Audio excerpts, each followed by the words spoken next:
and welcome to another episode of the Dunker Spot. We are part of the Basketball News Podcast Network. I am your host, Nekias Duncan, and joining me as always is my co-host, Steve Jones Jr. How are you, sir? I'm doing great, doing fantastic. Excited to be here. A little post game pod action. We always bring the energy on these, so I'm excited to see where we land.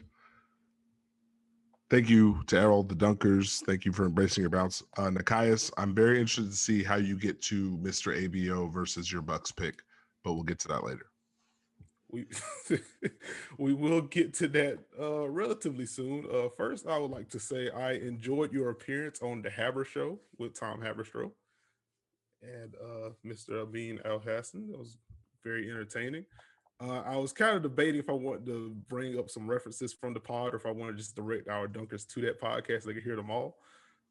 But I would just say very vaguely that the end of the pod was hilarious. Just you have a way with words, What and I do, what I did, you got to tell me. I'll tease it for the folks to go check out the episode. It was great. But I would just say you have a way with words. It was a great way to cap off the Ben Simmons discussion and such. Uh, I don't know how much I can talk around this without saying what the line was, but really There's enjoyed you on the pod. there's different phases in life, Nikias. We all have to go through them. Ah, there it is. Okay, that's all. We are good to go. Speaking of good to go, we got some coaching news since the last time we talked. Rick Carlisle is going to Indiana, a 4-year, $29 million contract. Ime Udoka is going to be hired as the next head coach of the Boston Celtics. He is not the first head coach of color in Boston, contrary to, I don't even want to call it popular belief, but we'll leave that alone. And it would appear that the Dallas Mavericks are also making a hire. Jason Kidd seems to be in the lead, if he doesn't have a pen to paper already. So we can start with Indiana. How do you feel about the hiring? I think it's a good hire. Rick Carlisle can coach. I don't think there's anyone who's going to say he can't, especially with what he's done in the league. I was a little surprised he went back to Indiana because he's already been there, but it was clear Indiana was going to look for veteran coach this time. They weren't going to go back to the first time deal. They tried that. It's interesting. They had Nate McMillan, but they let him go. But you end up with Rick Carlisle. Now, the interesting part to me is I wonder how that affected their search, because I think the initial list of names, it had the veteran names, it had people we expected as far as what they're looking to get to. But then Rick Carlisle becomes available, and they kept that on the lowest of lows, like the lowest of lows. And I guess that's why you send out a notes app when you leave the Yeah. Dallas Mavericks job. But I'm not going to say too much on that. But when you have a coach of that caliber available, you got to go after him. But you've just started your interview process. And that's where it gets tricky, because I saw the backlash as far as, hey, did they not vet it? Is this like the Minnesota thing? Rick Carlisle came out and blasted the Minnesota deal. How's this happening? The That was coaching kind of funny. the coaching searches change as the dominoes shift. The market shifts. And for me, I feel bad for Terry Stotts because Rick Carlisle edged him out of one spot. So now it's like, where does he land? Does he land this season type deal? But I think Carlisle is going to do well. I'm interested to see what he does with this roster. Sabonis, obviously, you can put him in a whole lot of different places. You can play in the half court. You can play with pace. And I want to see how it works, because Carlisle can play with pace, can play with tempo, but he can also go half court and run some sets. So what he does with Sabonis, what he does with LeVert, what he does with Brogdon, I want to see what that looks like. But overall, good hire. If you're looking to take a step up in the East, get a veteran coach like that, can't beat it. I am with you. I think it is a good hire, at least on the basketball slash X's and O side. Like, Rick Carlisle is a legend, one of the best coaches we've seen, one of the best coaches in the league still. I am also curious about how he's going to fit with this roster. As you mentioned, he can play with pace, he can slow it down. Indiana didn't really find their flow at all this season, which, COVID played into that, injuries played into that. But I don't know. Like, I've seen them try to push the pace this season, and it didn't always look great until like the second half of the season where they were scoring a bunch of points and couldn't stop anybody. But not being able to stop anybody also was like a common theme of the season for them for a multitude of reasons. So I wonder what that's going to look like. I also wonder what that means for the front court in particular. Like, you mentioned the usage of Sabonis, but like I feel like there's been a Sabonis or Turner thing kind of simmering underneath the surface in Indiana for years now. So I wonder if what Carlisle's presence means there. If he wants to try to make that Turner Sabonis pairing work with the rest of the roster, or if they do want to split it up, where does he go with that? Like, that's really question number one for me. On the other side is just uh, as reports came out about Carlisle leaving and stuff, talked about his relationship with Luca and how, I don't want to say volatile, that's too strong of a word, but like how testy kind of got between those two, and just Rick Carlisle's nature in general. Like, he seems to be more of a tough coach, and he's entering an Indiana situation that just dealt with Nate Yorkgren, and the locker room didn't seem to take too kindly to him in the way that he operated. So I wonder what that process is going to be like as well. Just kind of ingratiating himself to the locker room. I mean, just again, from a basketball perspective, like Rick Carlisle is a home run hire for them. But I am wondering like what the roster is going to look like, and also just how he's going to fit into that locker room. It's interesting you bring up the Sabonis Turner combo because Carlisle in Dallas has not been afraid to play two bigs, but he likes to play two bigs who have complementary skill sets. So Mm-hmm. one big who can roll, one big who can shoot in space. And Indiana has tried that with Turner and Sabonis, and it's been a mixed bag. I think we can all say that. Mm-hmm. Um, it feels like both of them get in each other's way, where we see what they can do when the other's not on the floor.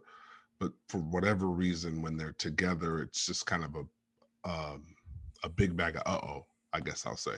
Mm-hmm. Um, so that'll be interesting to see if they keep Miles Turner and how they use them together. It'd be a shame if TJ McConnell ends up leaving this year, considering what Rick Carlisle does with point guards, especially off the bench. Yes. Also, I think this seals Doug McDermott is gone. Mm. That didn't go so well. this is true. Yeah, he ended up pretty buried on the bench during that year. And Under the ground. uh, well, they've got a shooter on the market. But yeah, like I don't know what you do with the front court, honestly. Because to your point, like, it has been a mixed bag with those two. It just feels like Sabonis is not good enough to anchor at the five defensively. And Turner, as stretch adjacent as he can be, he's not a stretch five. Like, early in his career, it's why are you taking these 20 and a half footers instead of just taking the step back? This is something that I've mentioned on the podcast before. And this season, we saw him take less of those and more of those above the break threes, and the percentages didn't carry over. And beyond the percentages not carrying over, like, the volume was higher, but still not high enough. And teams largely let him shoot still. So, like, at a certain point, it's nice if you can knock down open threes. And I do think Turner can't shoot. But, like, if teams are giving you like a soft closeout or they're just letting you shoot, then what is that really doing to the offense? So I wonder, again, just going back to my original point, like, I wonder if he's going to give that pairing a try. Because I think with an off season, like, if you get some improved shooting from Turner, maybe he does become that 37% 3-point shooter on like 5 attempts or something. Just throwing some numbers out there. But maybe he does become that kind of a threat. And maybe that loosens up the half court just enough to maximize both of those guys. And you don't have to make a move. But I also wonder, with the sample that they've had already, if this is something Carlisle's like, no, let's just build it around Sabonis, or let's sell high on Sabonis. Let's keep Turner since he was in defensive player of the year race for most of the season. He's that caliber defender. Like maybe he prioritizes that, and you try to again if he wants to go more of a pace style, maybe you try to fill it in that way. Like TJ Warren's coming back. He gave them some really good play last season, in particular when he got to play the four before getting hurt. So I don't know. Like there are a lot of different directions going with that Indiana team. I'm really intrigued. As am I. The other intriguing thing was Ime Udoka to Boston. What did you think of that? It I was like it was a historic moment. it. Oh man, I am very proud of Ime Udoka being a barrier breaker in Boston, in particular. Something we have not seen before. I can't even keep up with the bit. Oh man, of course, in all seriousness, that's great for Ime Udoka. Like his name has been floating around coaching searches for years now. Like he's a very highly regarded assistant. Has some experience with Team USA, if I'm not mistaken. So like he's been around a lot of talented programs, been under Pop, been around a lot of star players. Um, with that Team USA connection, he's obviously been around Jason Tatum, even with him just being on like the select team or just being in training camp. So he has that relationship there. I'm interested to see what he does with Boston. No, shout out to a Portland, Oregon legend, Ime Udoka. I thought that was a good hire in the sense that I don't know if you want to bring in a veteran coach to that situation with Brad Stevens as the executive just coming off as coach. So you bring in Udoka who has the experience, and it's been time. Like it's been time for him to get this step, and you allow him to use his experience as a coach, as a player, to connect with the players, and hopefully you see how that goes. Now it'll be interesting to see how he grows as a coach, but this is a pretty good situation. You get Tatum, you get Brown, and you can move forward from there. Hopefully they'll add more to the roster, but I'm mostly just happy that he finally got the shot that he's deserved in this league. It is long overdue for him. I was kind of curious to see what Boston was going to do with the coaching search in general. Because like I mean, you just made the point you didn't think it was the spot for a veteran coach. And like I'm also kind of the mind like I don't know if you go completely new. Like I don't think you take like the Mark Danegault route in OKC or anything like that. So I was interested to see how if they were going to try to thread the needle. Like we talked about it on the last pod, once Rick Carlisle and all the stuff happened in Dallas, I was like, well, this seems like a natural spot. Like he already has the history there in Boston, but also this is a guy that has won a title, has many, has plenty of experience in the game. Like I feel like with the leap that Jason Tatum and Jaylen Brown both made this season, like maybe the rest of the roster needs to be reconfigured, but those two are very talented and ready to win now. And like they've had early playoff success in their careers already. So maybe you just kind of go with that and say, all right, let's make the push now. So I do think Ime Udoka, with the experience that he's had as an assistant, obviously first head coaching job, but like he's been around winning for a large chunk of his coaching career. And it is a fresh face. So I think that's the way to kind of thread the needle between the two, where you have some experience, you also have some youthfulness, you have some freshness there, and he already has kind of the relationships already. So I'm excited for him, excited to see how that situation grows. I know you're excited about what happened in Dallas too. Excited is one way to put it, yes. Just kidding.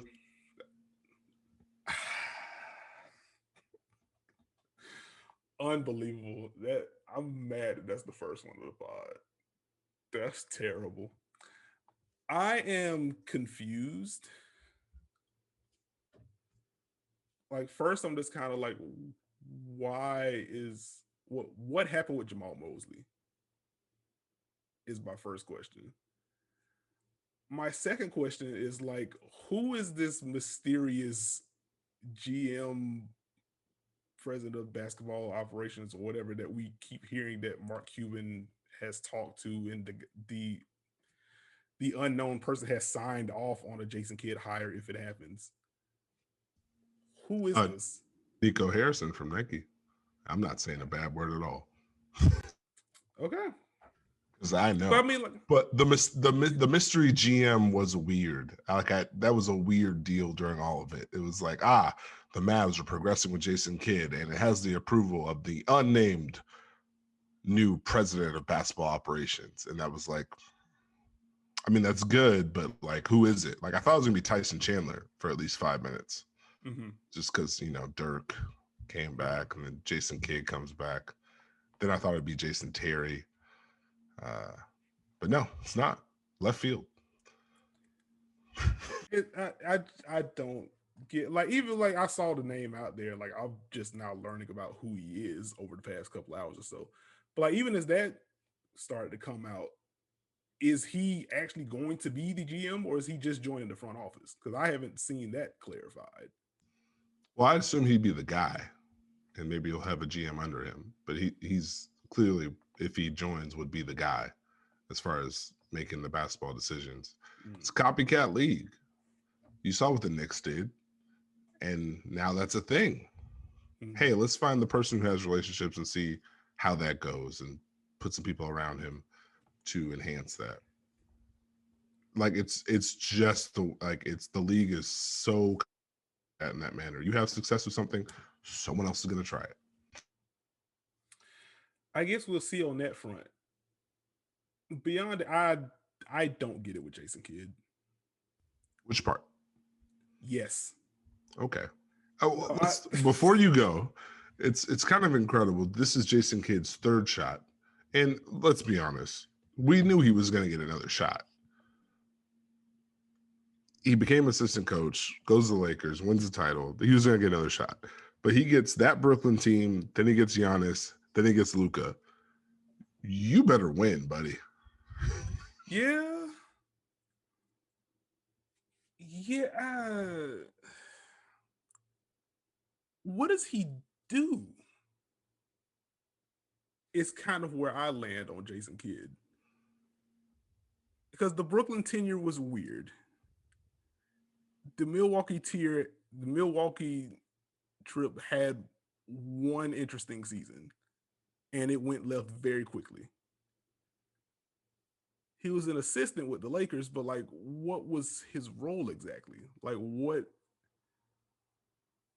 are we saying he's the one that juiced the offense alongside Frank Vogel? Because we know what Frank Vogel brings defensively. Like, is that the argument we're making with Jason Kidd? And so with that, I'm just like, why is he getting the Luka job? Because he used to play for Dallas.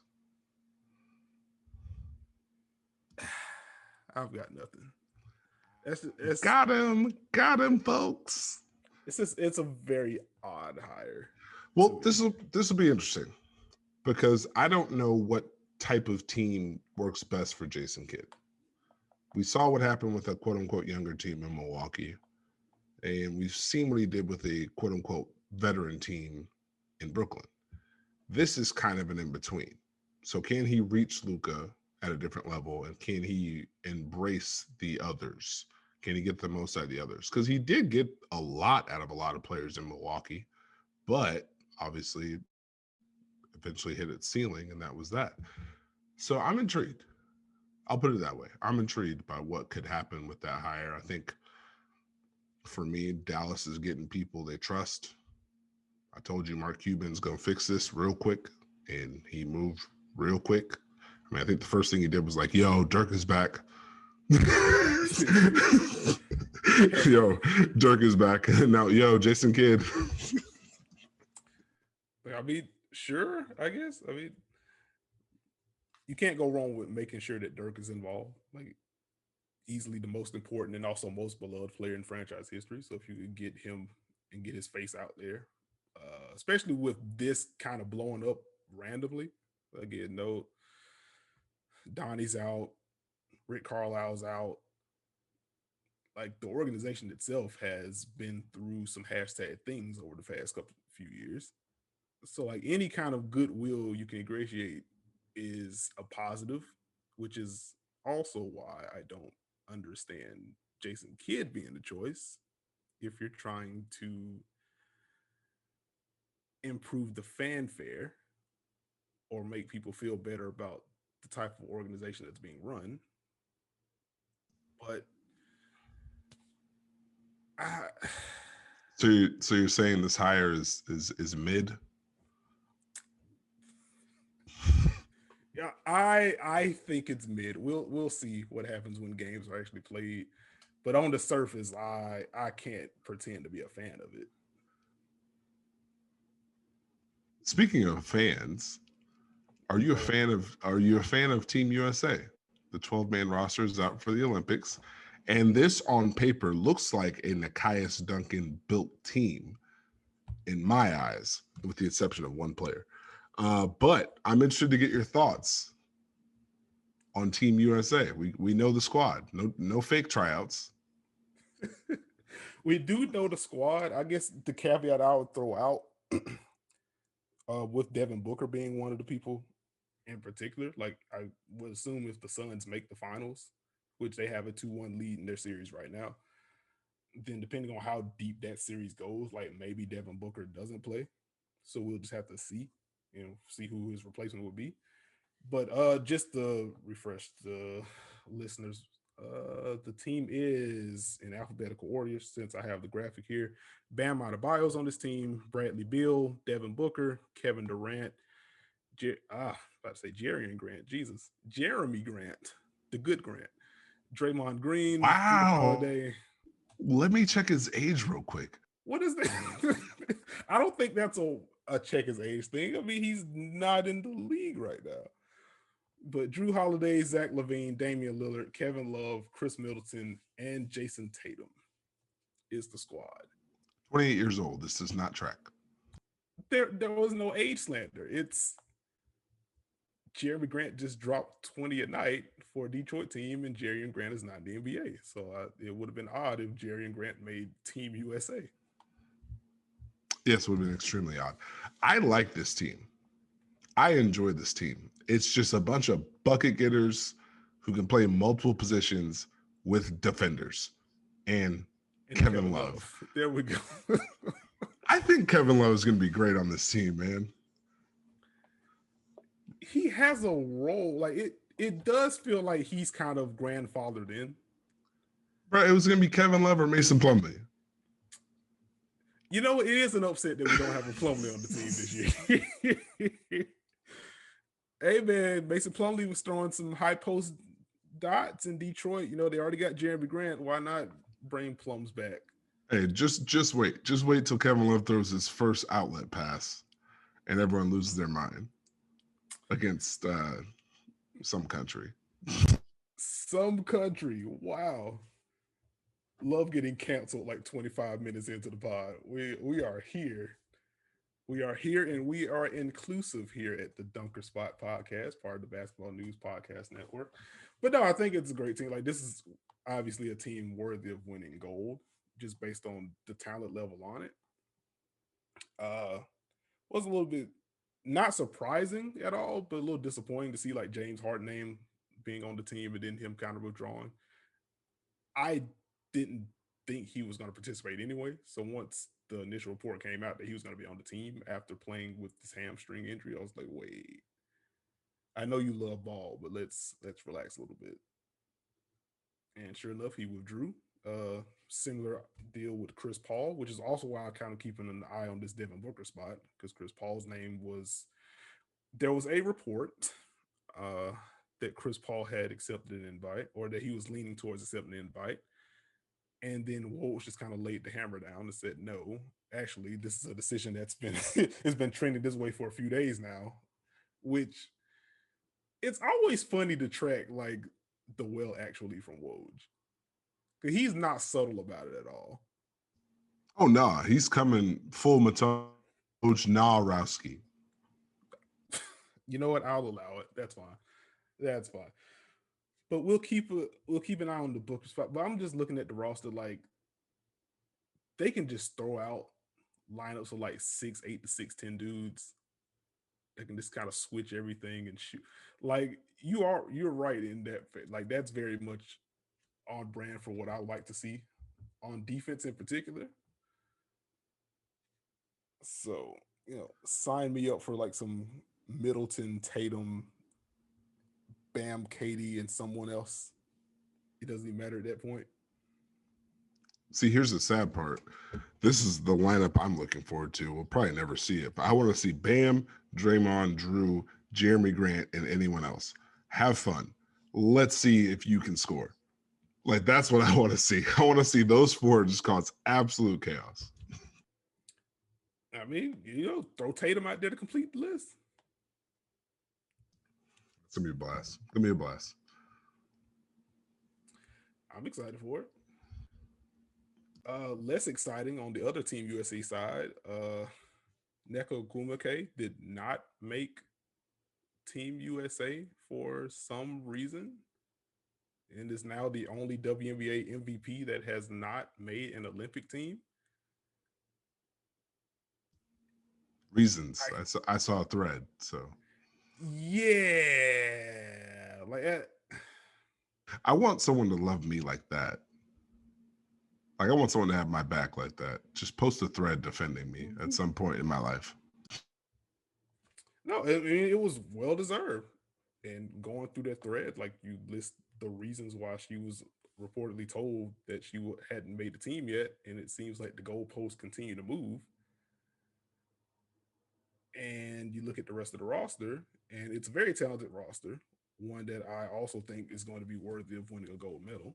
But I will just say, and we can pivot, I would just say there are some names that you could argue quite easily that NECA could have made the team over.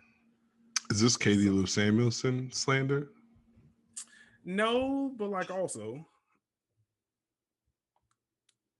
I mean, I'll never like even just looking at the bigs that made the team. Oh, let me check Like, their age real quick. Give me one okay, second. we don't have to we don't have to do age checks, but it's just like this is Neko Goom. Okay, we don't have to do this. There are some the bigs on the team are talented. Let me start there, but also there are some bigs on the team that don't bring the defense that NECA does, I will say. And again, NECA's a former MVP, like MVP, multi-time All Star. Like she should have a spot. Is this Stephanie Dolson slander? I, I, I have nothing else to add on this subject. I would just say that it's kind of a shame that Neko Gumuke did not make Team USA. She can hoop. It's tough. I'm sorry you're not okay with this. That's the pivot point. There we can roll right there. That's fine. Since we are recording technically Friday morning now, but a Thursday night effectively, we did just watch Clippers Suns. As mentioned at the top of the pod, it is now a 2-1 series lead from the Phoenix Suns as the Clippers snagged game three with a 106-92 victory. That was some of the best defense I've seen played all postseason from anyone. And like game two was high level defense on both sides. But it felt like the Clippers found another gear. Devin Booker has continued to struggle. A very healthy 5 of 21 shooting line tonight. The pressure from Terrence Mann tonight, the pressure from Patrick Beverly tonight, just the way that the Clippers kind of shrunk the floor on his drives. They're not letting him breathe out there, which is a dull thing to say when you have a star guard out there. Like obviously you want to shut down the number one scoring option, but like just how tight the rotations have been, how strong the help has been. And again, like Patrick Beverly's been picking the man up half full court. Terrence Mann is sprinkling in some possessions doing that.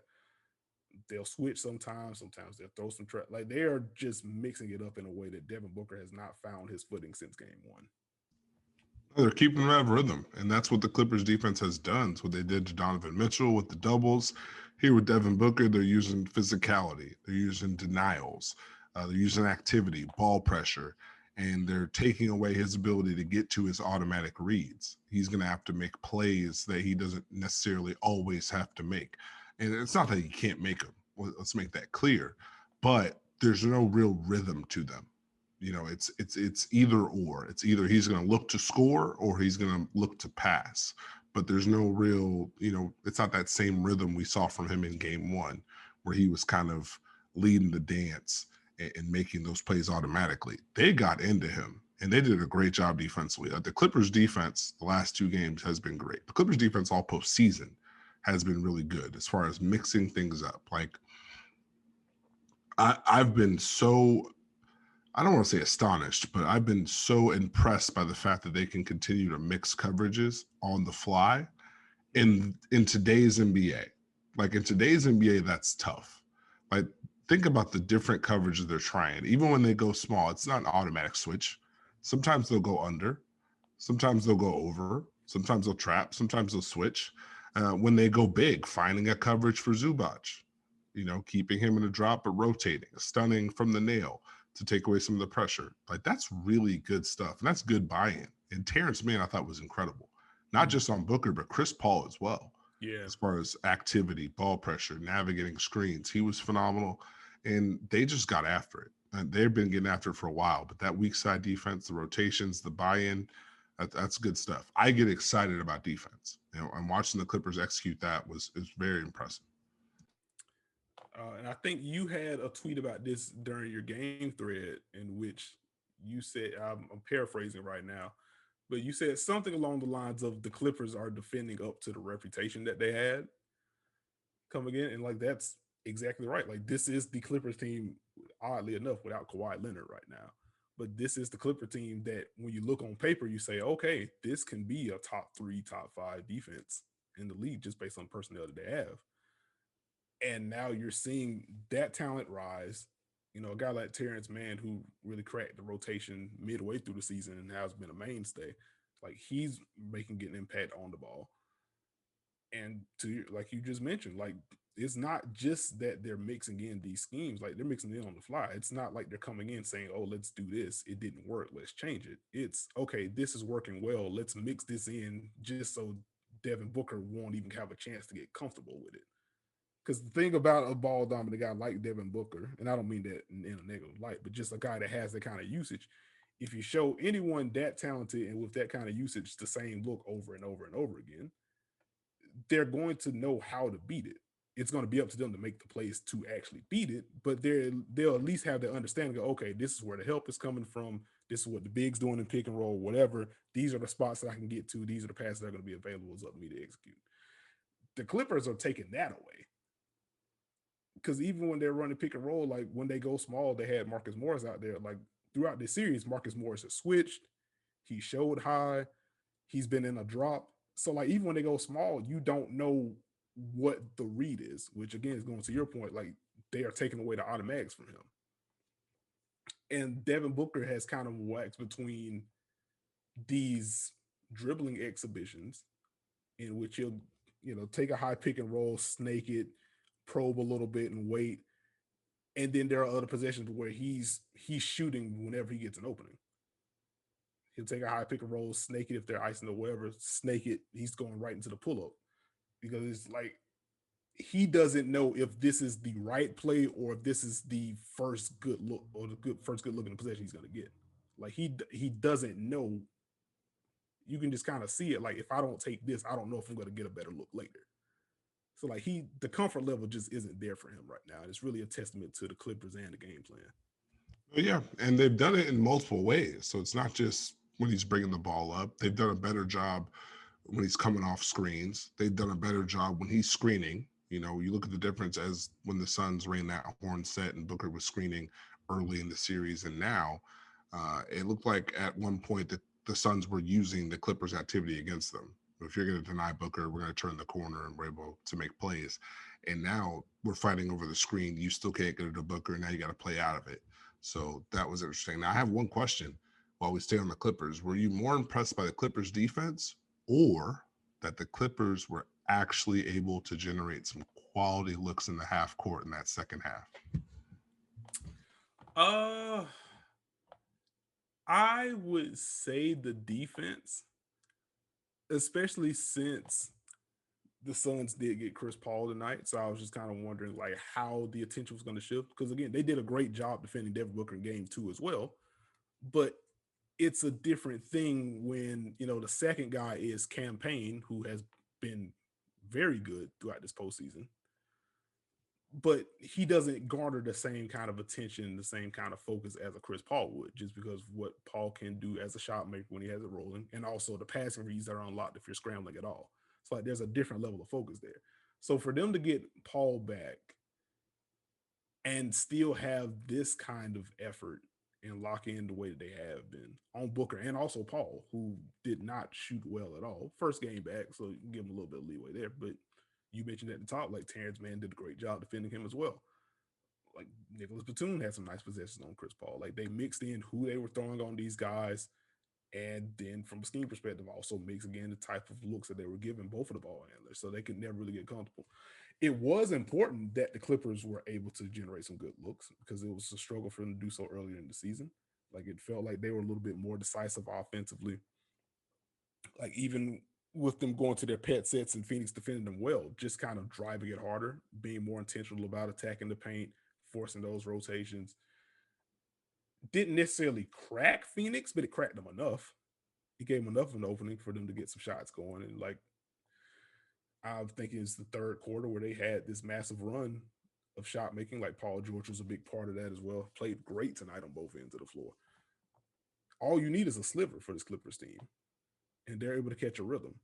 Like Reggie Jackson has continued to make tough shots. He's also getting into those automatic reads. If he does see drop, he's able to stake and get into some pull-ups as well. So like he's starting to get some of the easier looks and not just the end the clock stuff that he's been good at throughout this postseason run. So it's important that they are finding that rhythm as well. But I can't get off the defense. Defense was just incredible. 92 points for this Phoenix team. I can't get past the defense. The Clippers were just incredible. I threw you a lob and you went defense. I was surprised by that. Was that another punt? No, no, no. I played the cards wrong. But the Clippers offense, that's where I felt like this game was different because we saw them make shots in game 2. They were making shots, but they weren't necessarily generating shots. When they were starting to get that ball moving, whether it was against Ayton in a drop, forcing help, kicking it out, now they're swinging into drive and kick, or when Devin Booker was in foul trouble, they put him in action. It stopped being a switch. It became a show and recover, and they were able to turn the corner and get downhill. The fact that they were able to generate those is huge because the formula for the Clippers in the series is number 1, defense, number 2, transition, number 3, hope we figure out in the half court. If they can find something in the half court, that'll actually give them a margin for error in the series. Now, we'll see if this is something that carries over. But if they found something offensively and they can get the Suns in rotation, we've got ourselves a series, folks. There we go. It just if we could stay on the Clippers for a moment, one guy I want to shout out, like Zubac has been very good. He has found some stuff. Like he's been very good in the drop. He's played in a deeper drop at times, but it's mostly been closer to the level of screen. Like he's moving well. He's done a great job kind of helping cut off those driving lanes for Devin Booker when he's running high ball screens. Offensively, diving hard, crashing the glass. He's really been a lob threat. Did miss one earlier in game 3, but really putting pressure on the rim that way. The screening has been great for him, which is a very nerdy thing, but whatever. Like I've enjoyed him as I did a game thread on game 2 earlier today. Are you calling out nerdy things on the dunker spot? Yeah, like that's the joke. We're like 30 episodes in. It's too late. That's the joke. This is literally what the dunker spot is for. Oh, my bad. That was the But no, I did a game thread on game 2 before game 3 started. And like Zubac is popular with the way that the Suns would try to ice some screen and rolls, like just him flipping the screens the way that he did. And not only just flipping, but flipping it in rhythm with the ball handler. So they're gaining an advantage as he's springing them free. And like it just creates another pocket of space for that driver to kind of get into. Like that continued in game 3. Like the screen setting has been very good. And again, he's really made an impact as a roller, opened up some things. So I just want to give him a shout out. Like I was wondering heading into the series, if the Clippers would start small or how much they would commit to the small ball unit since they had so much success against Utah. It's been apparent throughout this series that this is more Zubac than Batum. I still feel like there's room for Batum to play more. I think he had, 15 minutes tonight, if I can pull this up, 14 and a half minutes tonight. So I do think there are more minutes to be found there, but like Zubac is definitely doing this thing. Like he shouldn't lose the starting spot at all. Like he's done a solid job on DeAndre Ayton in those possessions, at least making them work for it. So oh, you can go No, ahead. you got to salute him. I mean, he's had a tough playoff run where Luka tortured him for an entire series, and then Donovan Mitchell took that and said, "Hey, let me get some of that." And then and then DeAndre Ayton was like, "Hey, let me get some of that too." And so for him to stick in, stay with the buy-in, because he was technically solid this playoffs. He's been technically solid defensively, but he hasn't gotten any of the reward for it. Mm-hmm. So for him to actually finally get that kind of performance is key. I thought he did a good job, not only in the drop as far as his timing, his activity, being able to get back in that mid-range area and contest, but the late switches kind of towards the fourth quarter against Chris Paul, I thought they were key because you don't want to give Chris Paul the switch, but you want to get to it somehow. So you take Mm-hmm. away the roll, you keep him in front, try and contest. So I think he's done a pretty darn good job here as far as continuing to fight through adversity, because he could have tapped out during that Dallas series and said, you know what, I'm out. But he's still fighting. There you go. So a question I'll pose to you as the Suns are coming off of easily their worst offensive performance, probably of the postseason. What counters do you envision them making heading into Game 4 on that end? They got to play with more pace and tempo. Their pace and tempo was bad. This is not a series to strictly rely on the half court. You want to be able to execute in the half court, but they played entirely too slow. And it's not just the timing of it. It's more so the fact that, hey, why are you starting your sets with 13 on the clock? That plays into the Clippers' hands. Why are you not necessarily moving the ball after that? Give yourself a chance to open those things up. Give yourself a chance to get the ball moving. This was probably the first game of the playoffs since the Lakers series, I would say, where it felt like Phoenix couldn't find their rhythm. They couldn't find the counter. They were trying to find it. This is a team that uses multiple actions, will get things going. They couldn't find one that would exploit the Clippers D, and then they kind of just got slower and slower and slower as the game went on, and that's playing right into this Clippers team's hands.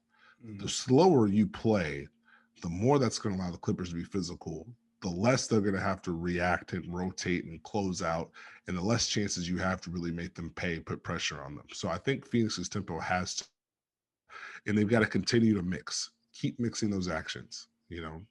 Yes, the Clippers had success guarding Devin Booker off screens. Keep doing it. Keep moving him. Keep moving him, making him a moving target. That's when Phoenix is at their best, when they're a moving target offensively. When your defense knows, hey, this is what we're trying to take away, this is what we want to do, and Phoenix doesn't necessarily let you get to it. That's been the fun of watching them this playoff. And tonight, it just never felt like they got there. Chris Paul had it going early against the drop. He was making plays, but then it didn't become a true exploit. Devin Booker never really got into a rhythm. It wasn't as much drive and kick. It was a lot of forced contested shots late in the clock. And Phoenix can win that way, but this series needs more. Like, you got to be more aggressive. You got to kind of force the issue a little bit, put some pressure on the Clippers beyond that first level of physicality. Couldn't agree more. And to that, made the point a little bit earlier about campaign not playing much. 4 minutes tonight, had an ankle injury. I think that kind of looms large if that's serious, because they're going to need that extra injection of energy in the shot creation. Like his game too, even beyond the numbers, just the level of confidence, the level of energy, level of pace that he played with. Like he was a big part of Phoenix getting into their offense in game two. Tough shot making, timely drives, added some nice playmaking reps in that game as well. Without him, Chris Paul already kind of slows things down. Like that's just the way he plays. I mean, he's a Hall of Fame point guard for a reason, so it's not like it's a bad thing. But to your point, there also needs to be a counter. And if campaign isn't there to kind of spruce things up, then off the bench it's who for Phoenix? I mean, obviously you can stagger the stars, but like they're going to need someone to take them off the ball at least sometimes. And like Etwan Moore was fine in game two, but I mean he's been fine in the series, but like he's not a traditional lead ball handler at all. So I just wonder what those second units are going to look like if the ankle injury is a little bit more serious. It's going to be more Chris Paul, and he'll have to kind of get more aggressive earlier. I think we'll see that in game four. I think we'll see a more aggressive Chris Paul at the start of the game, as opposed to kind of collecting the data and trying to attack at the end. But campaign being out would be huge. Just the way he plays, the playmaking he brings that second unit. Who would have thought we'd be sitting here in June talking about campaign and Reggie Jackson playing at this level? Like I asked the question, who would shift the series more, and like it's actually a real thing. Like they're both balling out. Yeah. It's been one heck of a postseason run for really been a heck of a season for both of those guys. Like they have been wildly important to what each team is wanting to accomplish. Reggie Jackson helped solidify that point guard spot as it was kind of in flux with injuries, with movement, with roster movement, with trades and stuff like that. And the shot making gets carried over into the postseason. Campaign again, he's been what a story for Campaign as a guy that didn't have a place in the league not too long ago and has easily been one of the best backup guards in the NBA. And just had, I want to make sure I got this right, just just had a 29-9 game in game two Of the Western Conference Finals. of the Western Conference Finals. This man was waived twice. And he's producing at this level at this time of year. That's huge. Fit, opportunity, belief. Biggest keys in the NBA. There you go. And now we can move to Bucks Hawks game one. Oh, buddy, I cannot wait, Dunkers. You are in for a treat. Who knows what we're going to get? Are we going to get Mr. AVO? Are we going to get the person who wants to choke slam Budenholzer? What are we going to get, folks? Yes, is the best answer. It's the best answer I have. But no, the Hawks get game one, 116-113. Trae Young, man. It starts with Trae Young. 48-7 and 11. Like let's start. 7 rebounds for Trae Young is a hilarious thing to read. But 48-11 for Trae Young, who did basically whatever he wanted up until I guess like mid to late fourth quarter, in which the Bucks finally commit to Giannis at the 5. They downsize, they switch, and they're able to kind of force Atlanta into some less than desirable shots. But it was too late at that point. Like even as Trae took some ill-advised pull-ups late in the fourth, like I mean, he was already past 40 at that point. Absolutely killed Milwaukee in the drop all game long. I will dig into that a little bit deeper. Well, what were your primary takeaways from that game one? Be a massive win for Atlanta. I don't know if it's a series shifter, but it's a big win. It's a message that we're here. This is a young team that's playing with a lot of confidence, and we haven't seen that confidence get shaken during that playoff run. Trae Young was incredible. Led the dance the entire night. I mean, just cut him apart. For me, I'm still shocked that Milwaukee could sit and see what Trae Young did against the Knicks and see what Trae Young did against the Sixers and then say, no, we'll be good. We'll be all right. And do the same thing. Like he is destroying drop defense, and he is bending defenses in a way that's just incredibly tough to deal with. I mean, we're talking about he gave the complete package yesterday. Drop, okay, I'm going to the floater. Now I'm still going to mix in the lobs. So if you late commit to me, you don't know if it's float or a lob.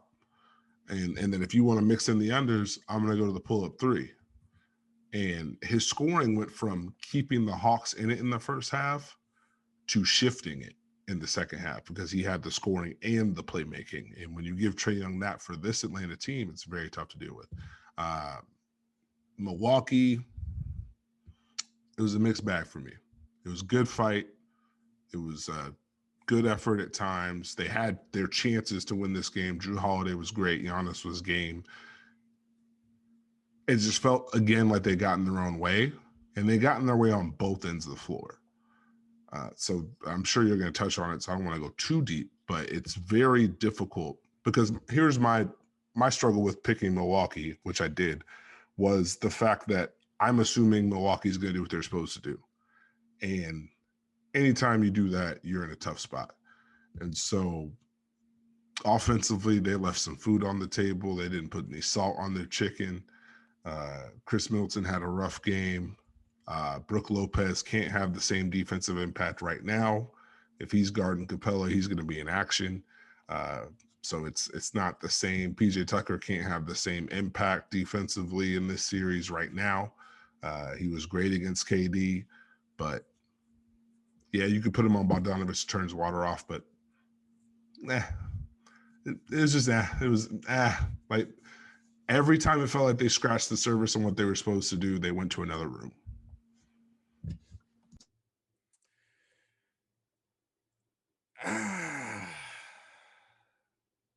But before you go, I will say that this is a thing where Milwaukee, if they do one or two things better, they probably win that game. Yeah. And that's the tough part about this series. They're going to play better. They're going to shoot better. And they have more things they can fix. Atlanta, it may not be Trae scoring 48 every game, but this is clearly the formula. Trae has to score. Trae has to play make. Other guys have to take advantage. We got to get enough defensively. And that's it. I mean, just off the top of my head, I mean, this is a 3-point game, but off the top of my head, there was a possession midway through the first quarter in which Giannis gets a post up. Giannis misses 2-point plate layups. Atlanta gets the defensive rebound and kind of ends there. Chris Middleton runs a pick and roll, I want to say early second quarter, gets to the rim, well designed pick and roll, gets to the rim, just misses a layup. Like just off of that, they win the game if a layup goes down. Which I mean, you could do that for the other side as well, but like that's how close they were with what they left on the table. And that's as someone that has been on this Bucks bandwagon all season. The leader of the caboose, the conductor, captain of the Deer District. Captain of the Deer District. But like that's kind of the weird dynamic with this Bucks team. Because you'll watch them do things or try to do things, whatever. It's like, okay, this is low-hanging fruit. If they just do this, they'll be fine. But it is inherently problematic that the fruit is hanging low and it has been grabbed. Like that's the question. Like if it's low-hanging fruit, if it's that easy to grab, why are you not grabbing it? I'm gonna ask a question real quick before you continue to go on. Is it low-hanging fruit if you can't grab it? That's the thing. Like I don't think it's anything they can't grab. That's what makes it frustrating. Because as you've mentioned on this pod plenty of times, if I've mentioned on the pod, like it's not like they're just not doing the right thing. It's extra frustrating because they will do the right thing or the preferred thing. It didn't stop. Like I threaded the game like late in the fourth quarter. The Bucks have a stretch from like the 5-minute mark.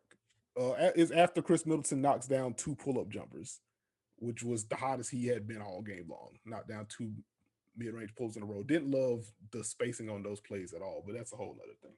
But he knocks down 2 mid-range jumpers. After that second pull-up from Chris Middleton, they have like this 3-minute stretch in which everything they ran was good offense.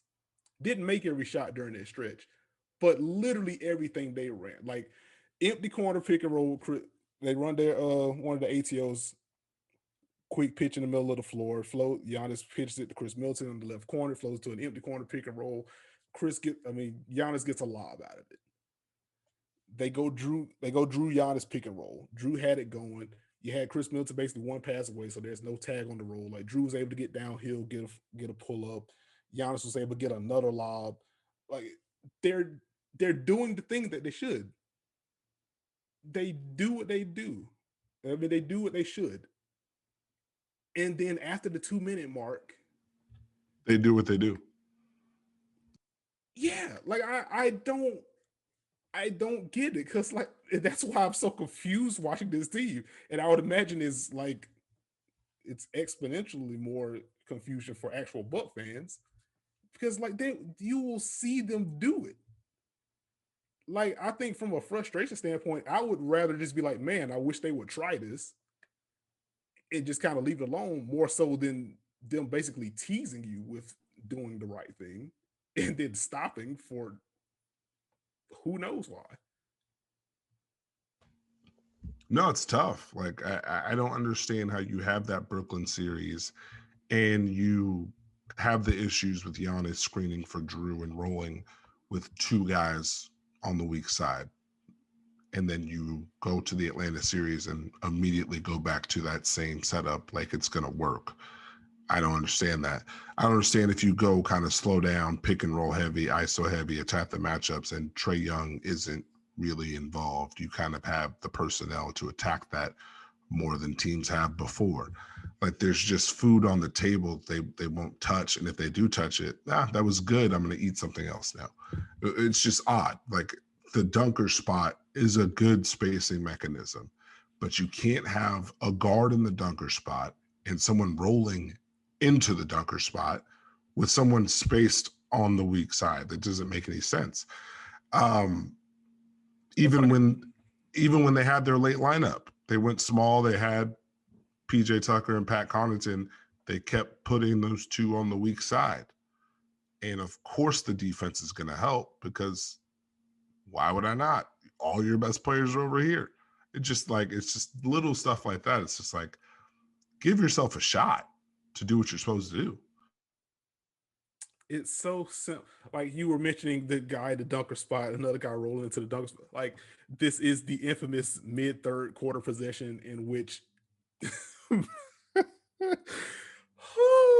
Milwaukee runs a Giannis PJ Tucker pick and roll because Trae Young is stashed on PJ Tucker because of course he is. Milwaukee gets the switch. They get Trae on Giannis. But Pat Connaughton is already in the dunker spot.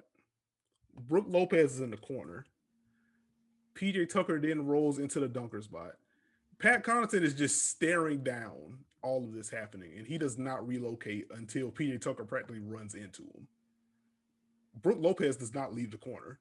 So I'm at a certain point, I'm just watching this possession mad at everybody. I'm upset with everyone except Chris Middleton because Chris Middleton's in the left corner. Like he's spaced. Like he's done his job. But it's just like, okay, if PJ's gonna set this screen, like either Brook or Pat Connaughton needs to go to the wing immediately. Like if Brook lifts to the wing, Connaughton goes to the corner, PJ's in the dunker spot, cool. If PJ goes to the corner, Pat Connaughton stays in the dunker spot, Brook lifts to the wing, cool. If Pat Connaughton just automatically relocates to the wing, PJ's in the dunker spot, any of that would be fine. In which Giannis would actually have some room to like put Trae underneath the basket, assuming the refs don't call an offensive foul, because you know how big on small post ups go. But like that is the look. If you just say in a vacuum, hey Milwaukee, what defensive look would you like to see the most? What matchup would you like to see the most? Number one is easily, let's see if we get Trae Young on Giannis. Easily the biggest mismatch that you could exploit. And they get it and then throw up over themselves. And it's capped off by Giannis taking a fadeaway over Trae and missing it. And it's like, okay, sure, Giannis probably still should have made the shot because it's ultimately an uncontested turnaround from like 12, 13 feet.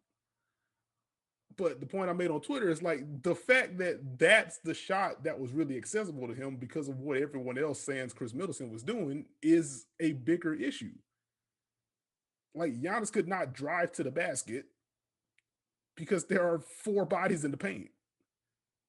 And the fifth body is like a step away from the paint because it's Chris Middleton. And so you can only cheat so far because Chris Middleton can shoot the ball. Wasn't shooting well in that game, so I'm not sure how much it would have mattered. But just the principle, like Chris Middleton's a shooter. So I just look at that possession again, like what Milwaukee ran to close out the game.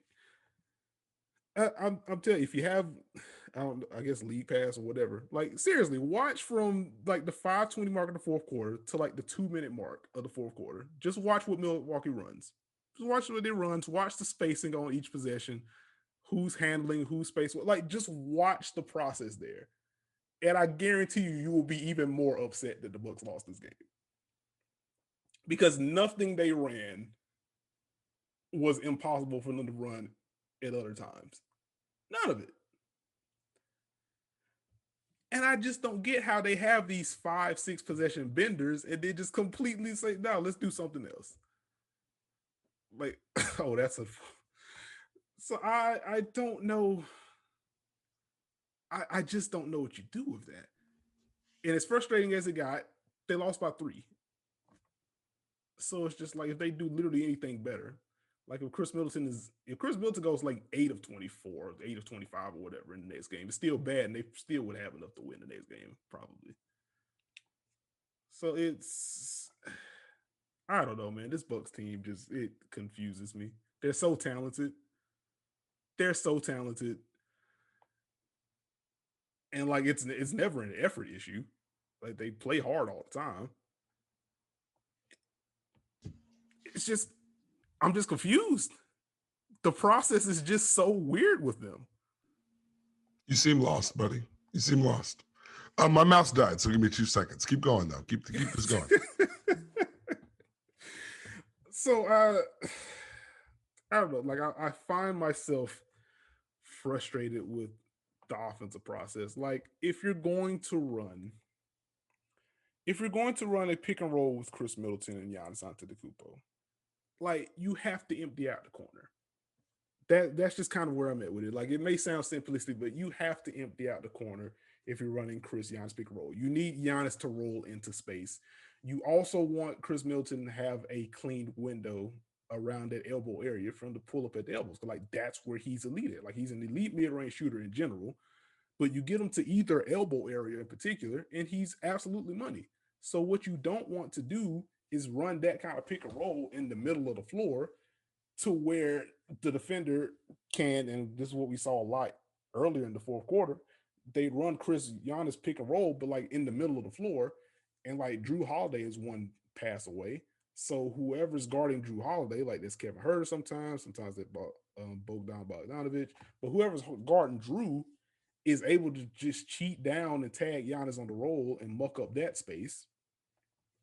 And then you have the guy in the strong side corner that's willing to cheat off a little bit just to kind of disrupt Chris Middleton's dribble a little bit. And it's just odd to me. Like this is what happened on those 2 possessions where Chris hits back-to-back mid-range pull-ups. Like it's great that the shots went down, but again, like you're able to just take away the roll completely just because of where everyone else is spaced out. And that doesn't make sense to me. And then on the other side of the ball, I am just why are they making it so easy for Trae Young? Like, if you're going to play drop defense against Trae, I can't say that I agree, but like, fine. You can't play drop defense and have Brook Lopez like a step below the free throw line against Trae. I don't think you can do that. You Well, definitely he was beyond a step, and that was part of the issue. But keep going. I got my popcorn. Don't worry. so like you can't do that. That's already problematic. You especially can't do that and have like PJ Tucker guarding Trae Young on purpose. Like that's you like the reason PJ Tucker defending Kevin Durant and drop could kind of work is because like Kevin Durant is long, he can get to his spots. Like Kevin Durant isn't like super fast. So like there isn't a large speed discrepancy between those two. So like theoretically, PJ could fight over and get into the picture. Like you saw a lot of strong but like late contests from PJ because he was able to like catch up. If Trey gets him on the screen, like Trey is generating like 3, 4, 5 feet of space. Like you just can't play that kind of draw. So I'm looking at that, and then I'm also looking at the fact that there's no help near the nail. There's just no help elsewhere either. So like, not only are you playing this super deep drop, like basically it's purely they're playing 2-on-2 basketball in a 5-on-5 game. It's can I get my guy into the screen? Yes, no. If I can, do I want to shoot this floater and smile? Do I want to shoot this floater? Do I want to look at the crowd before I take this floater? Do I want to shimmy before I take this floater? And it's just like Trey doesn't have to think about anything. Like the possessions with Bobby Portis in the game were absolutely awful for Milwaukee because like he's in the deep drop and like he's not Brook Lopez. So that's already a problem. But again, it's just like there's nobody even pretending to stun at Trey. And on a night in which, very quietly, Atlanta shot terribly from three in game one.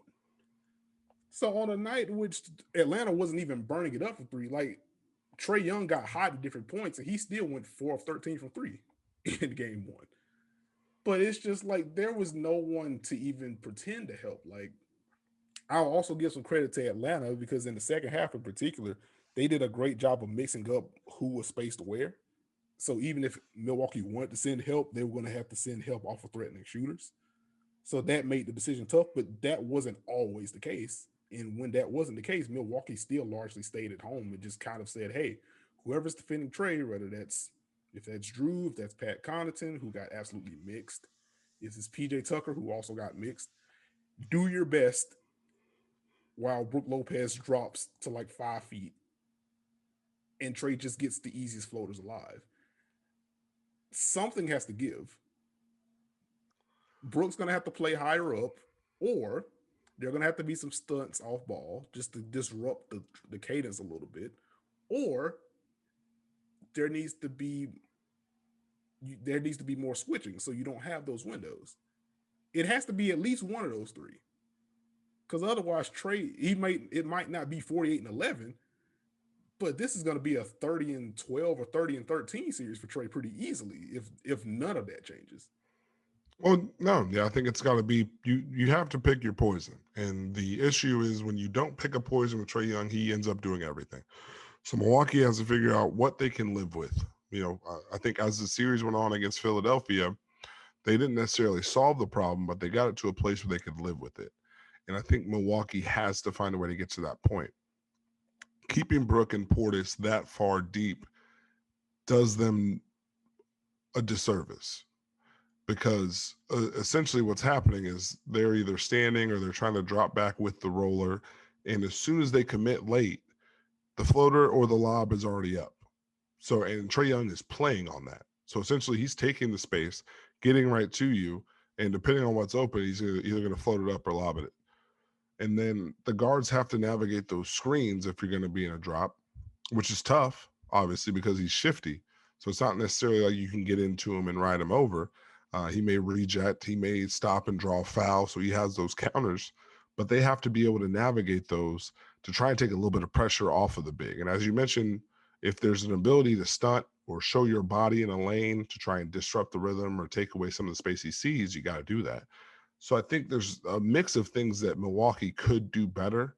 I don't think it has to be just a small lineup. I think you need to find a way to be able to play Brook, be able to play Portis to a degree. You have to be able to execute better in that drop. And I think just being a little higher up on the floor will have a little bit of an impact because you're going back anyways. But at least you take away a little bit of the space, give your guard a chance to maybe get back in front or at least get to the side and maybe get a contest. But it can't be what it was early. And we saw it early. It wasn't just Brook. Giannis was in a drop.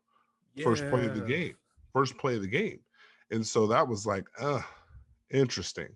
That's a lot of space. And that was my biggest disappointment with Milwaukee is did you not see what Trey Young did the last two series?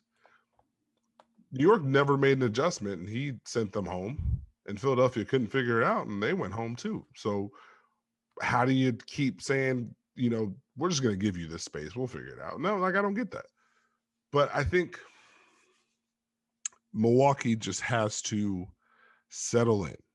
Brook Lopez is going to have to really lock in on protecting that rim, and the weak side has to do a better job of helping on the rolls. You got to take something away, force the skip, and play out of that. Make them make those plays, play out of that. I think they're going to be better off if that happens. So, but man, you are big mad. The hashtag is big mad, folks. It doesn't make sense to me. Like, you have rangy dudes on the defense. Like, you can afford to cheat off a little bit and then close out. Again, Atlanta did not shoot well in game one.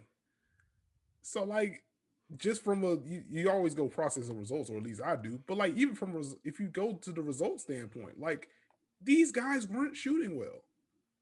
Bogdanovich did not have lift at all in game one. Like, that was the time to say, you know what, let's dare this dude to beat us. Cause like, he just doesn't have the juice. So I don't know. There was so much process stuff that bothered me from Milwaukee. That also bothered me in round two.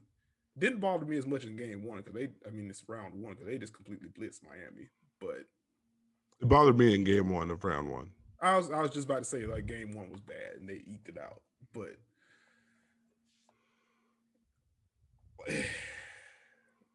it's the Bucks fought. I'll give them credit. They fought. Looks like they were going to close that game out, and then they didn't. So I was under the impression this would be the series where the Bucks took off. They survived those first two series. They come and face Atlanta, take care of their business. They're in a dogfight now. You don't want to give this Hawks team more life. They already have a lot of confidence. They're playing with house money. No one thought they would be here. Mm-hmm. All they got to do is win 3 more games. And so it doesn't always have to be Trey. You might get a Lou Will game. You might get a Kevin Huerter game. You might get another John Collins game. You might get a Bogdanovich game. You might get another Gallinari game.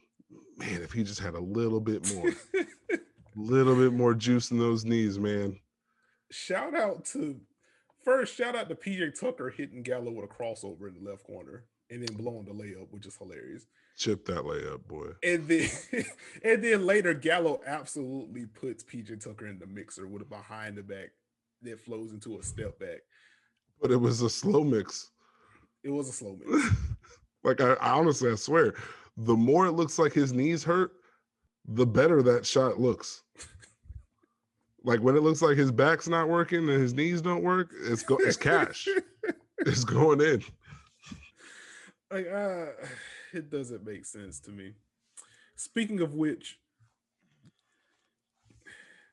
Milwaukee can't do Jeff Teague minutes in game 2. I'm sorry. I was going to ask, is this Jeff Teague slander? But you continued on too far, and I feel like I missed an opportunity. It's fine. It's fine. Like, I obviously watched the game live, and I was seeing people, like, I didn't think, I said this on the pod, I didn't think this was going to be a Jeff Teague series. Like, it shouldn't be. But I watched the game live, and people are freaking out about Jeff Teague, and it's like, why is Jeff Teague on Drew? And I was like, let me rewatch the game. Let me see what these possessions are. Like, maybe it's a transition type thing or whatever. But like, there was one following a miss in which Jeff Teague is matched up against Trae Young, matches up in transition early, picks him up. Trae absolutely mixes him with like a step back and drains it. Next trip down, Milwaukee makes a shot, and Jeff Teague is picking up Trae Young full court while Drew is chilling on Bogdanovich in the corner. Famously very healthy Bogdan Bogdanovich right now. And so it's a high pick and roll in which Trae loses Jeff Teague immediately. Gets some help from the big. Trae retreats, runs another pick and roll, loses Jeff Teague again, and knocks down his second consecutive 3 of the quarter. In which case, I'm just like, you know what? The people were right. I was right. society has progressed past the need for Jeff Teague minutes in crucial playoff games. Like this is not the time for this. So you went full we saw you on Jeff Teague. I don't know if it's that, but like, come on, man. You better hope Jeff Teague doesn't have a 4-minute stretch of straight floaters and defense. The Bucks better hope he doesn't have a stretch of floaters defense. Could that mean Bud's gonna play him some more? And what's gonna happen is like Pat Connaughton's gonna have like a 1-for-4 game from 3. And Bud's gonna be like, you know what? Pat doesn't have tonight. I'm gonna trust Jeff Teague. And you know what the Hawks are gonna do? They're gonna score. So I think game one's enough. Like game one's the rotation expands, you test things out anyway. I mean, we just saw it in Clipper Suns. In which, speaking of which, no DeMarcus Cousins in game 3. Yeah, you know he doesn't play game 3s. Yep. Well, there you go. The rotation shrinks as the series goes on. You figure out what works, what doesn't. Kind of hammer home. I see what we're doing here. Yeah. You know, okay. So That's fine. That's fine. Oh man, I had to sneak it in. Did you though? You sound like me now. This is great. How'd Chris Middleton do? Didn't do well. Did not shoot well at all. Locked up by Kevin Huerter. Wasn't a great showing for him. You know, good for Kevin Huerter, who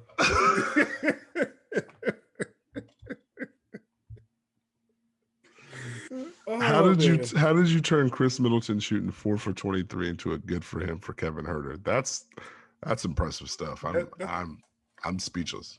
A game high plus 15 for Kevin Huerter. You know, who's made themselves more money, Kevin Huerter or John Collins? Made themselves more money. I would say Huerter probably, because like he's legitimately carried the offense for stretches. Like I don't think John Collins has made himself substantially more money. Like I still don't think he's gonna get maxed. And like that's kind of what he's wanted to prove this season. That's why he turned down the 4-year, I want to say $90 million extension. I think that was reported before the year. So like if he goes from $490 to $4,105, and Huerter goes from like a $12 million a year guy to like a $16 or $17 million a year guy, then I still say that's Huerter. That's fair. So are you do you feel like the Bucks are in trouble, or the Bucks just tripped over their own feet? It's the latter for me. Like as frustrated as I was rewatching the game in particular, because boy did they leave a lot on the table on both ends. It still took, Atlanta didn't shoot well. Milwaukee shot worse from 3. You got next to nothing offensively from Chris Middleton, and the shots he did make came with like bad process on offense, but whatever. I'm not going to rehash that again. But like you got historic level Trey, and after all of that, you had an ATO for pull-up 3 for Chris Middleton to send the game in overtime. So I'm not concerned about them in the series. Like, I guess it's still your line. Like, I don't think this was a series shifter. It's gonna cost you, pal. That's fine. We'll add it to the invoice. It's all good. but no, I don't think it's a series shifter. Like I said on the part we previewed the series, like I had a feeling that Atlanta was going to come in and take game 1.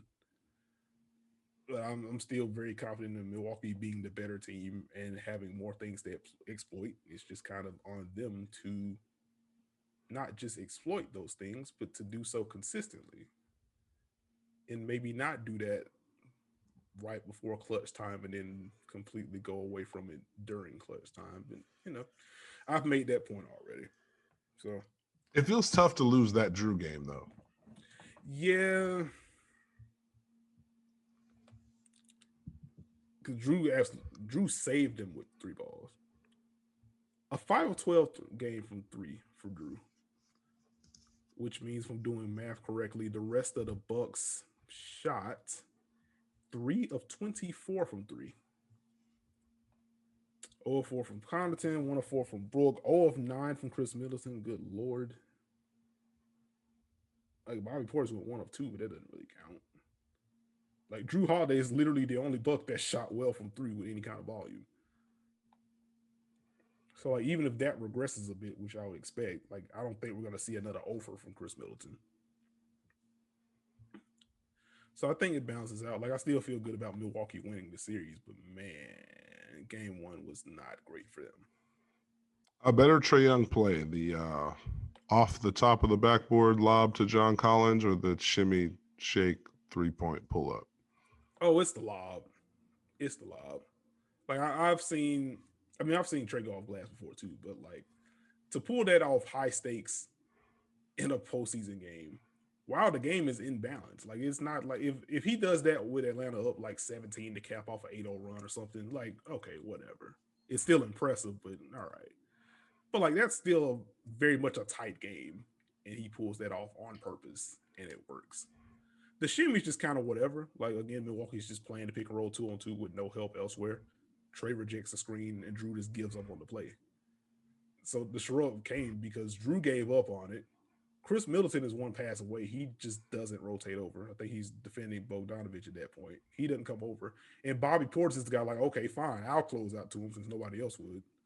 So the shimmy was cool, but like it was a function of, I mean, it was a good move to start, but then it was just laziness after that. So like there's only so much there. Trey made the lob happen. So I go with the lob. Who are you more hopeful for in this series, Clint Capella or Brook Lopez, as far as impact goes? As far as impact goes, that's a good question. I'm on a heater, Like folks. you are in fact on a heater. Like I am worried because like my answer, I want the answer to be Brook. But like if Brook's gonna drop that deep, then like what impact is he gonna have? Because Trey is more than content to take these floaters. And they're the good floaters. That's the frustrating part about how deep they're dropping without getting any help elsewhere. Like Trey's floating into like these floating. Trey's get flowing into these like 7, 8, 9 foot floaters. Where if Brook plays it a step or two higher and then draws back, Trey's going to be forced into floaters closer to the free throw line, which he can still make because his touch is that absurd. But like if you got to build a boat out of those type of floaters, then that's a much better bet for your defense. He's just getting in real, like he's still effectively getting like actual paint touches with his floaters, and you can't let him just waltz into those. So like that's mostly going to be according to scheme. Like if Brooks plays a step higher, like I trust what he can do offensively a little bit more, and I think he's going to have the impact defensively. He's going to help them rebound with the way he boxes out. Like I want to say Brook, but I feel like that this question really boils down to Bud, honestly. I am a little concerned with both of them. Capella guarding Giannis is a good idea, but it opens a lot of things up. We've seen the counters Milwaukee has when there's a big guarding Giannis, and I don't know how Brook gets back to his rim protector, weak side help role that he shifted the Miami series with, and that he found a way to get to in the Brooklyn series, eventually against Bruce Brown. The only way you do it is if you put him on Collins, but I don't know if you want to do that and make Collins beat you. So I'm interested to see how those two progress in this series because both teams need them. They both have an impact. Um, so we'll see how that works. I think the other option is when they sub them in anyway. Like there were Solomon Hill minutes. Like I think that's a natural hiding spot for Brook as well because Solomon just isn't gonna stretch you at all. And like yeah, it's a fine screening a little bit that he'll do it, but like that's still not someone that you want to really involve in pick and roll like that. So that's also an honor. I'm actually interested to see if they do go Brook on Collins at some point, because it's not an easy bet to make because John Collins has been knocking down threes all season long. So you don't want him to get hot. But I mean, if you're really prioritizing the rim that way, then I guess from like a process standpoint, you'd rather give up the above the break threes from Collins than you would having like Clint Capella roll behind you since there isn't a tag coming anywhere. I'm just gonna get mad about the defense again. No, no, don't get mad. I'm thinking more you that allows you to switch Capella's ball screens Mhm. and Brooke can kind of roam, give some of that help that you're looking for. It's going to open up the three or the drive, which we saw Jeff Green take advantage of one game. But maybe you reach a point where that's how you help fix that Trae Young problem, keep Brooke on the floor. Um, a hypothetical that may never exist. Understandable. Until that point, watching Trey Collins pick and rolls defended by Drew and Giannis, and like they didn't switch those until they went small in the fourth. What do you have Drew and or Giannis for, if not Well, to switch that very action? sad part is the second straight series we've asked the same question. Yeah, like it doesn't make sense. Like Giannis just made an all defensive team in a year in which he played less help defense and switched more because you wanted to tinker with this.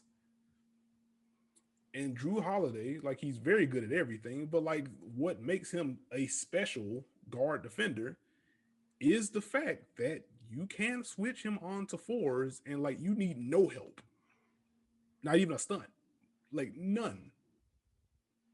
Like this is Drew Holiday in New Orleans. Like he's getting the Kevin Durant assignment on purpose from tip because he can bother guys on their base and stuff.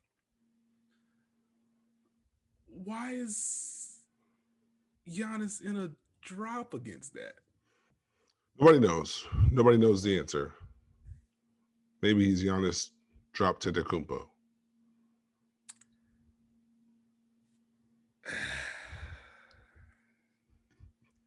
Good lord. Shooters I, shoot. Shooters shoot. You got to plant your feet, get a good base, get your knees under you, and let it fly. do you though? What's wrong with a good dribble handoff, huh? Just letting your other teammates flourish. What's wrong with that? What's wrong with moving the ball, relocating, keeping things spaced? Can't score that way.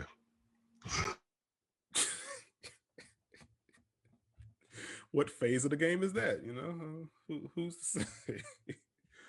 Who's to say? Only 12 minutes of Bryn Forbes in game one, which was interesting to me.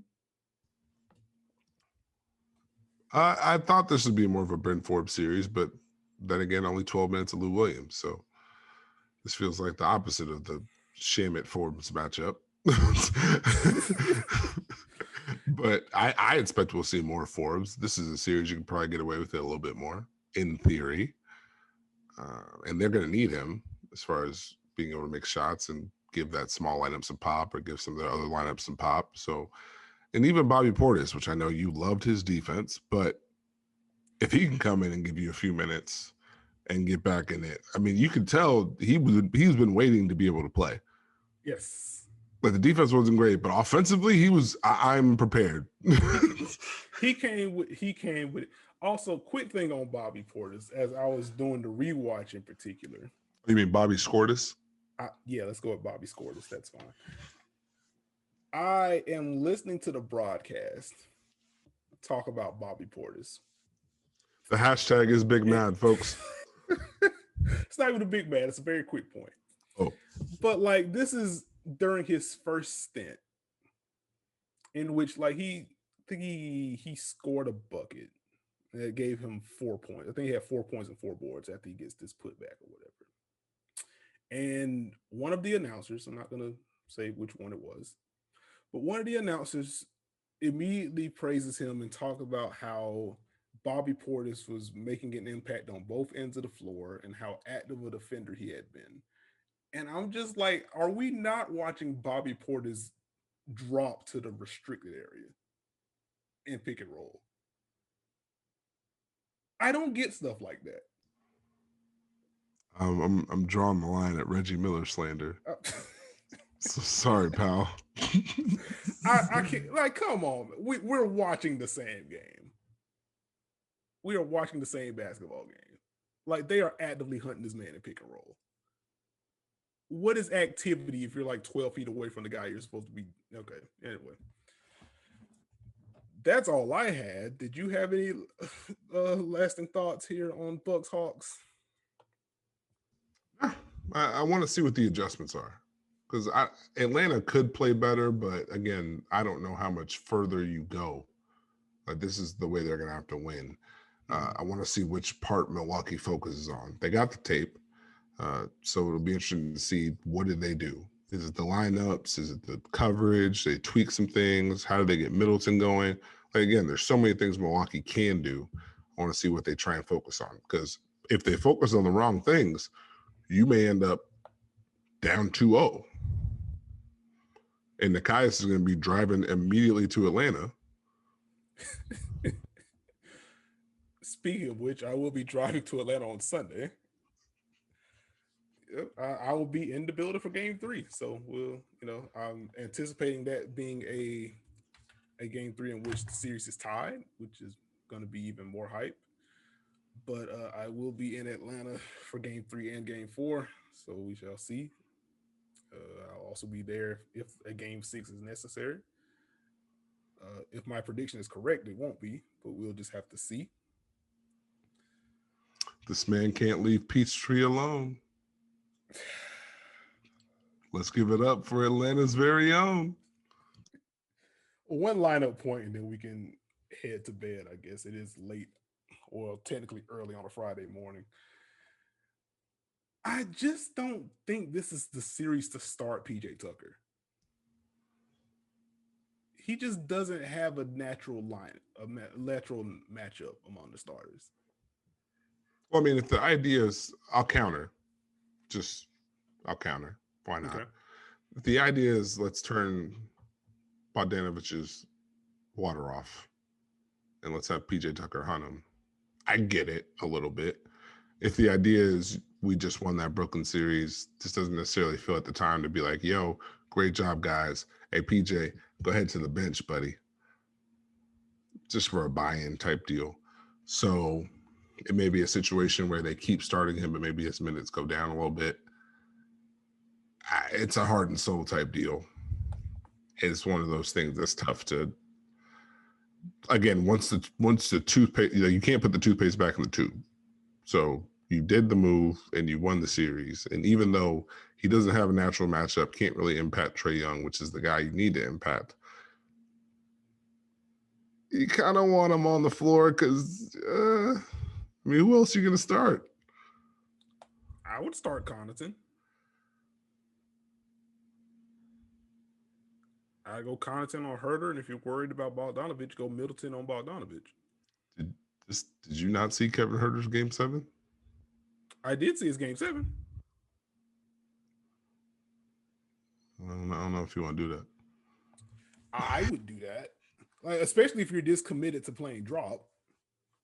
Like, you need guys that can slither over screens and stay attached. Like, Compton can't guard Trae at all. Those matchups, that went awfully. Him against Herter, I feel much better about. My issue is he's going to get hunted. Also, is that PJ Tucker slander? He can't navigate screens? Let me check his age. Real quick. Okay. All right. It ain't look great against Trae. It did look great in Game 1, period, for PJ on that front. It wasn't from a lack of effort. It's just he just couldn't stay attached.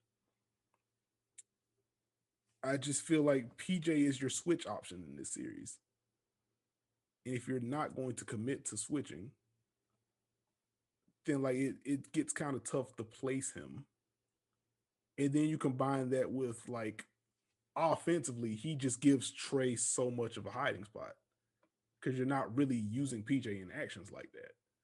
And heck, when they tried, then it turned into whatever that possession was in which Trae switches on to Giannis, and it's a freaking mess. Post him up.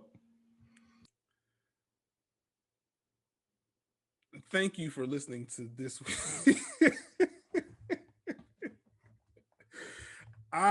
You know what? Now I'm curious. I need to see how many post-up possessions PJ Tucker's had this season. That's how we're gonna end the pod. Excuse me if you hear clicking on my laptop. We're pulling up Synergy right now. I need to see if this has happened on accident. This is the pettiest moment in podcast history. It probably is, but you know what? I'll own it. That's fine. Let me log into the account real quick. Hold on. Because that's not a thing that I would consider. So what are we looking up right now? I need to see how many post-up positions PJ's. Hold on, we're gonna filter this for regular season and playoffs. I want the whole picture here. 4. I don't know. It can't. Hold on. Let's go to Milwaukee. We're gonna do some addition here. Wait a minute. What a lovely end to the show this is. Nekias Googling things. No, this is beautiful. Okay, so he has 1 post-up in Milwaukee. Watch it. Did he score? No, go click on it. 1 point. Oh, he did score. 1 point. There it is. What's the PPP, buddy? The PPP is 2. How about that? What did he do in Houston? Let's see. We're gonna make sure. Post savant PJ Tucker. Wait a minute. No post up in Houston. So he's 1 for 1. He's 1 for 1. Yeah. I'm gonna post the PJ Tucker clip on the timeline in the morning. That'll be the one. 1 more for the good guys. There it is. Good. A genuine good for him. Thank you for listening. Oh my God. Thank you for listening to this episode of the Dunker Spot. If you have not already, please subscribe to us. We are on Apple, Spotify, Google, Stitcher, Podbean, wherever you get your podcasts. We are here. You can find me on Twitter at Nekias NBA. You can find Steve Jones Jr. at Steve Jones 20. And with that, we will catch y'all later.